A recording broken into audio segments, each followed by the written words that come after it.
Transcription number 165. Let's start. The reasons why a development bank of this kind is necessary are not very difficult to understand. The size of the allocation for industrialization in the past 2 5-year plans was not on the whole so great as to strain the resources of the existing financial institutions, including banks, but laterally the gaps in the present institutional framework for the provision of industrial credit, especially for medium and long term periods, have come to light. This, I think, was inevitable with a projected outlay of rupees 3100 crores for industrialization in the third 5-year plan, and which rising cost it would have been surprising if the needs of industry would have been promptly or fully satisfied within our existing resources, as it is the establishment of a high-powered agency which may be able to undertake residual responsibility or ultimately for promoting or accelerating industrial growth has become urgently necessary. Para. I am not unmindful, sir, while I am saying this, of the effort which banks and other industrial finance corporations have been making to adapt themselves to the changes which are being brought about as a result of rapid industrialization. Bank advances this year at the peak of the busy season reached a record level, and nearly 60% of the advances are now granted for industrial purposes. In the case of the State Bank of India, which is our leading commercial bank, the figure, I believe, is even higher. 3/4 of the state bank's advances, I understand, are sanctioned to industrial units. Although there has been this notable change in the outlook of the banking system, and although we have been facilitating this change by providing liquidity or refinance to the banks, they will find it increasingly difficult to provide the additional resources. Para.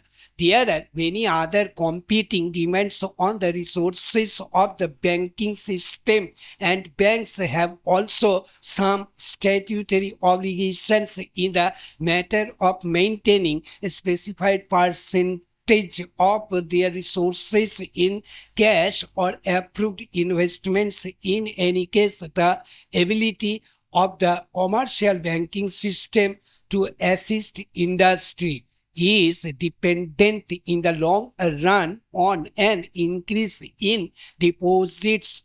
While banks can and should try to help the industry, it will be unrealistic to think that in the existing phase of development they can continue to carry the burden of financing industrial enterprises without any external aid or assistance. Para. We have a number of specialized agencies like the Industrial Finance Corporation and the State Finance Corporations, but they operate within certain limitations. Their capital or other resources are no longer adequate in relation to the total volume of the demand for long and medium term credit.